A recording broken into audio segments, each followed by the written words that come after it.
Welcome back to my channel Excel 101। मैं हूं रिजवान रजाक और आप सबको मेरा सलाम।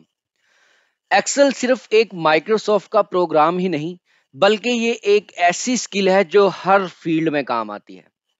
चाहे आप स्टूडेंट हो, बैंकर हो, एचआर में हो या अपना बिजनेस रन कर रहे हो, एक्सेल आपका काम आसान भी करता है और आपकी प्रोडक्टिविटी भी डबल कर देता है। आजकल हर ऑर्गेनाइजेशन को वो लोग चाहिए जो डाटा को समझ सकें, एनालाइज कर सकें और उसी बेस पर डिसीजन ले सकें। और हाँ, ये तभी मुमकिन है जब आप एक्सेल जैसे टूल को कमांड करते हो।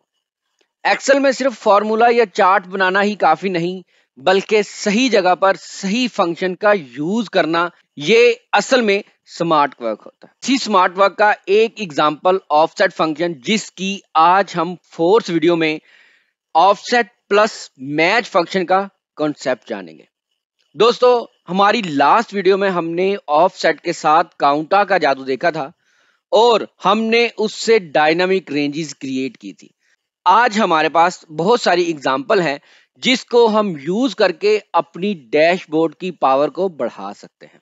और जब हम ऑफसेट को मैच के साथ कंबाइन करते हैं तो ये बन जाता है एक पावरफुल डायनामिक लुकअप टूल जो आपके डैशबोर्ड और रिपोर्ट्स को नेक्स्ट लेवल पर ले जाता है।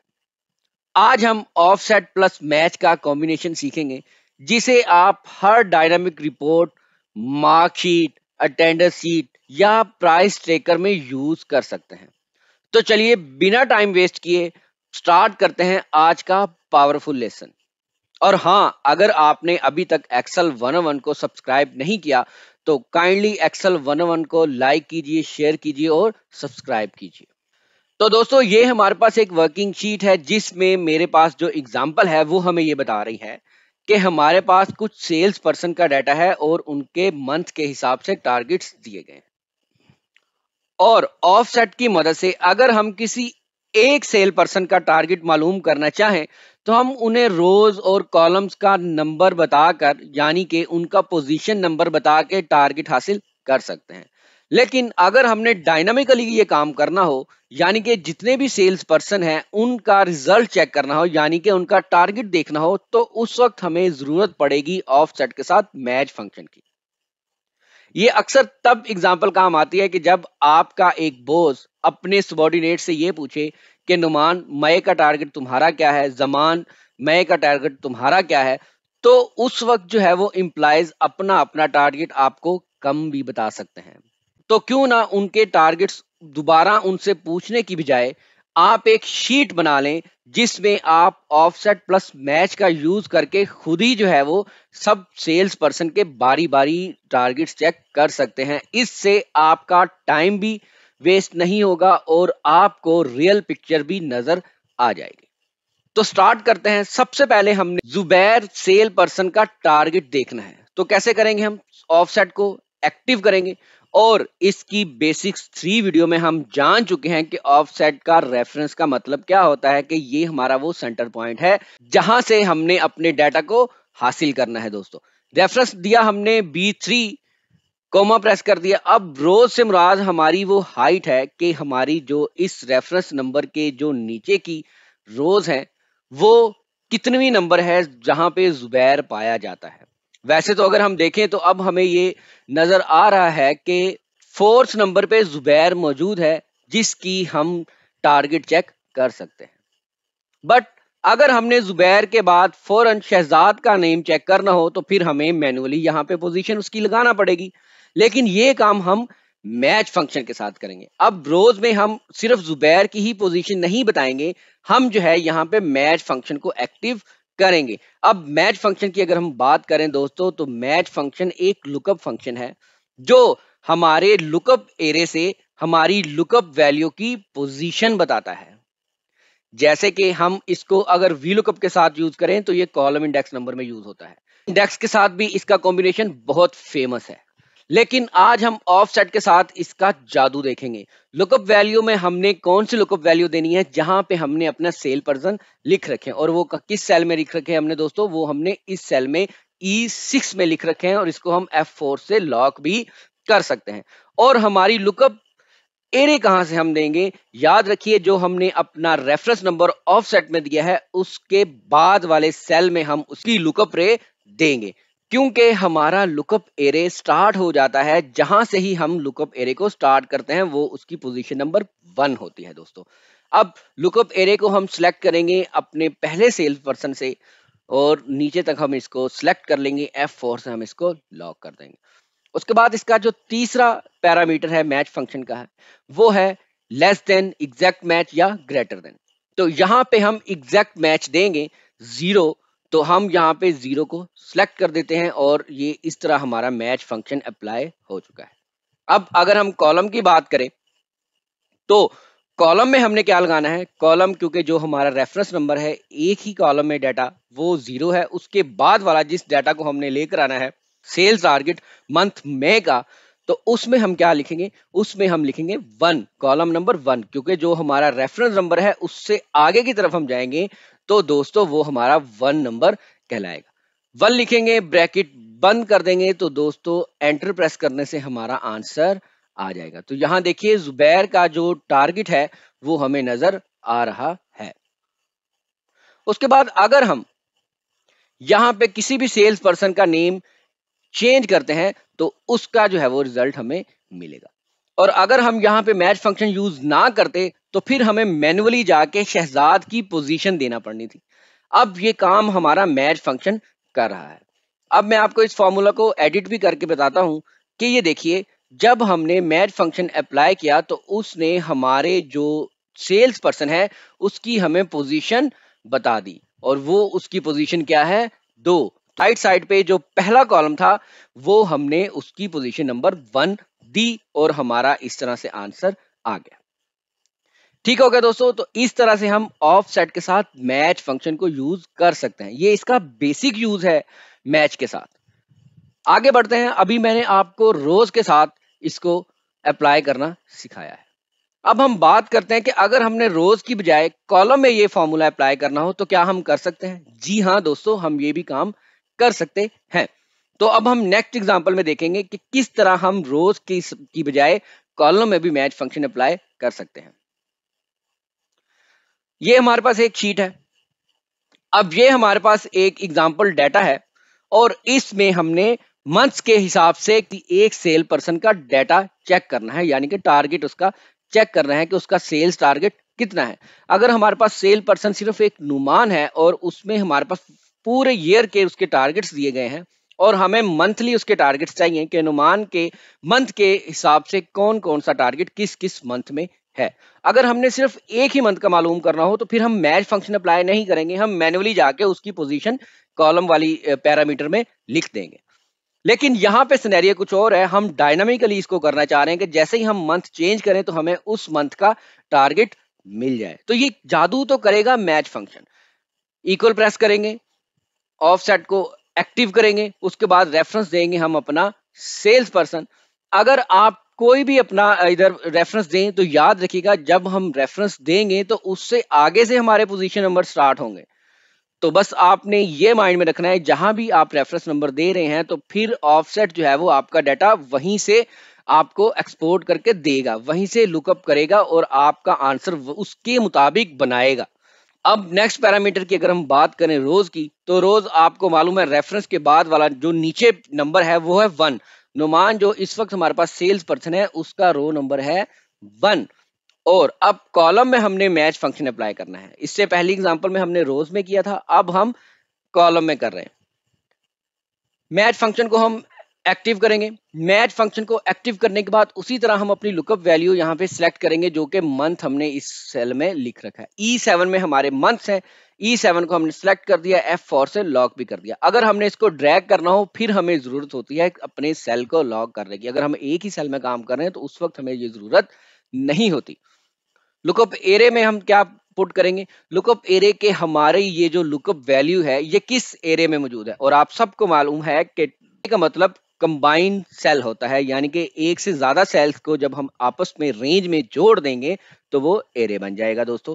अब हम अपनी लुकअप एरे यहां से स्टार्ट करेंगे। हम अपनी लुकअप एरे रेफरेंस से स्टार्ट इसलिए नहीं करेंगे कि मैच फंक्शन जो लुकअप एरे सिलेक्ट करता है, जो उसका पहला सिलेक्टेड सेल होता है वही उसका पोजीशन नंबर 1 होता है। बट ऑफसेट हमें ये बताता है कि ऑफसेट में जब आप रेफरेंस दे देते हो तो उसके राइट साइड वाला, नीचे वाली साइड वाला, वो 1 नंबर कहलाता है।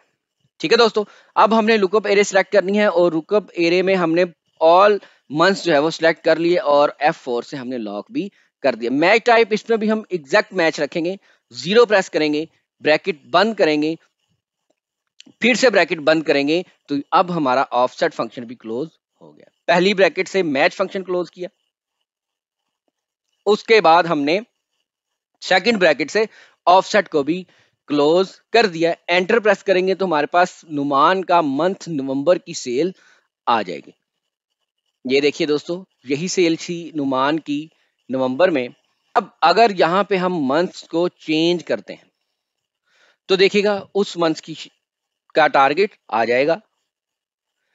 इसी तरह ही हमने पहले अपनी एग्जांपल में मैच फंक्शन को अप्लाई किया रोज वाले पैरामीटर में, और सेकंड एग्जांपल में हमने मैच फंक्शन का यूज किया कॉलम के पैरामीटर में।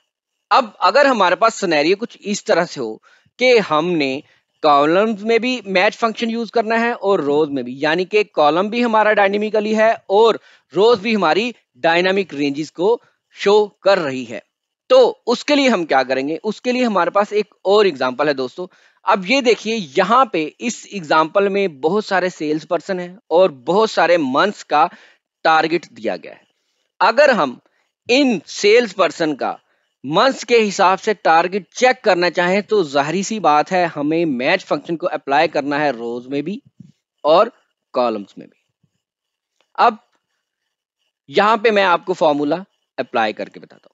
टारगेट मालूम करना है, सेल्स पर्सन का नाम है जमान और मंथ दिया गया है जैन 2025। ये डायनेमिक है, ये ड्रॉप डाउन बनाई गई है। आपको मालूम है कि ड्रॉप डाउन हम ऑफसेट की मदद से कैसे बनाते हैं, ये मैंने अपनी लास्ट वीडियो में आपको बताया और सिखाया था। डाटा में जाएंगे, वहां से लिस्ट सेलेक्ट करेंगे और अपनी रेंज को जो है वो सिलेक्ट करके हम अपनी ड्रॉप डाउन लिस्ट बना सकते हैं। वैसे ड्रॉप डाउन लिस्ट पे मेरी एक डिटेल वीडियो है जिसका लिंक आपको डिस्क्रिप्शन में भी मिल जाएगा। दोस्तों आगे बढ़ते हैं। अब यहाँ पे हमने 2 दफा मैच फंक्शन का यूज करना है, रोज वाले पैरामीटर में भी और कॉलम वाले पैरामीटर में भी। इक्वल प्रेस करेंगे, ऑफसेट को हम एक्टिव कर देंगे। रेफरेंस में हम ये वाला सेल देंगे B1 और इसको हम F4 से लॉक भी कर सकते हैं। कोमा प्रेस करेंगे। रोज की बात अगर हम करें तो रोज में हमें सेल्स पर्सन डायनामिक चाहिए। ड्रॉप डाउन है ना, जब हम इसका सेल्स पर्सन का नेम चेंज करेंगे तो खुद ब खुद जो है वो उसका रिजल्ट भी चेंज होना चाहिए। तो यहाँ पे फिर हम मैच फंक्शन का यूज करेंगे। मैच फंक्शन की डेफिनेशन के मुताबिक मैच फंक्शन हमारी लुकअप वैल्यू को लुकअप एरे से सिलेक्ट करके उसकी पोजीशन हमें रिटर्न करता है। ठीक है दोस्तों, अब लुकअप वैल्यू हमारे पास कहाँ है? लुकअप वैल्यू हमारे पास इस सेल में है E11 में। इसको हमने सेलेक्ट कर दिया, F4 से लॉक कर दिया।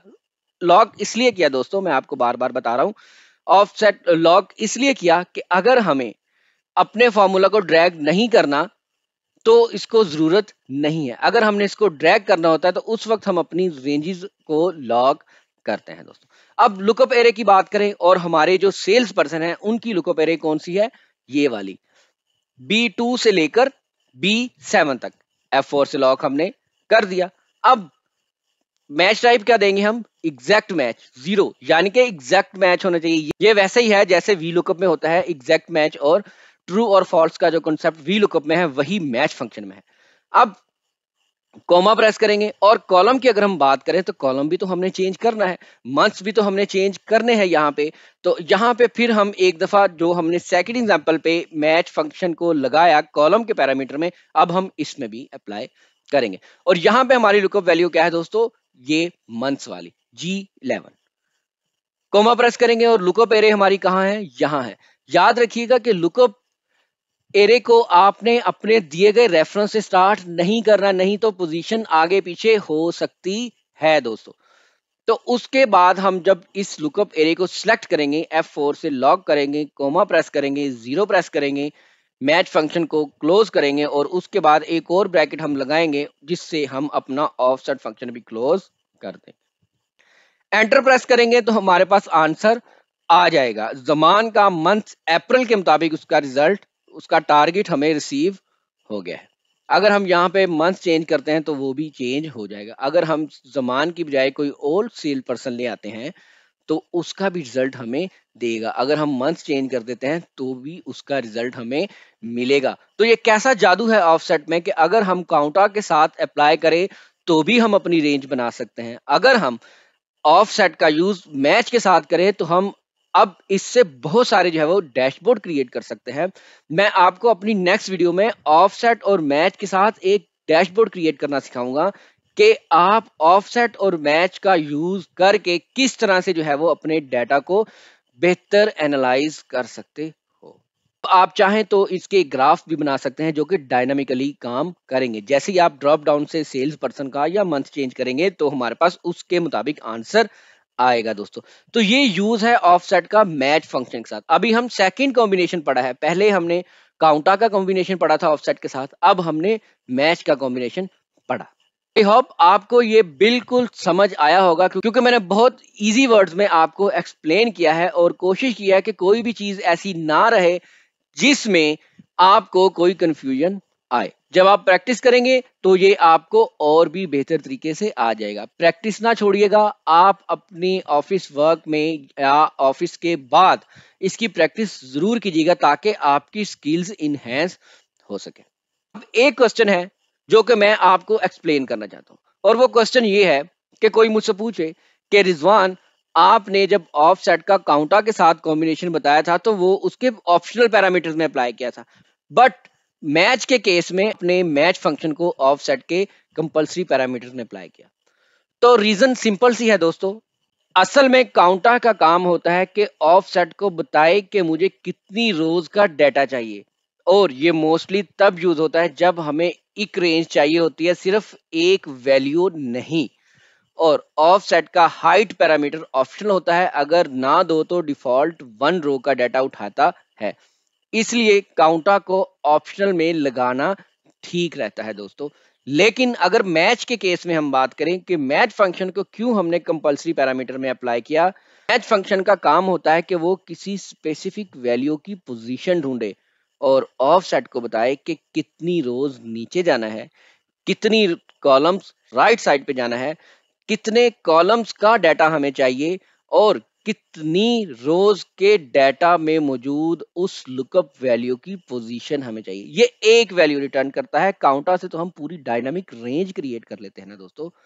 तो मैच को हम कंपलसरी पैरामीटर में यूज करते हैं क्योंकि वो डायरेक्शन डिफाइन करता है और काउंटर को ऑप्शनल में क्योंकि वो सिर्फ बताता है कि कितनी लेंथ का डाटा लेना है।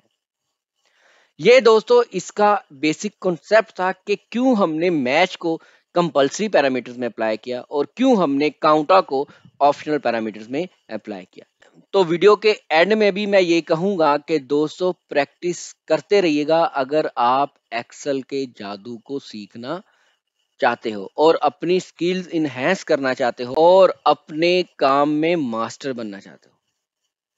अब हमारी मुलाकात होगी एक नई वीडियो के साथ। तब तक के लिए अपना ख्याल रखिएगा। अल्लाह हाफिज।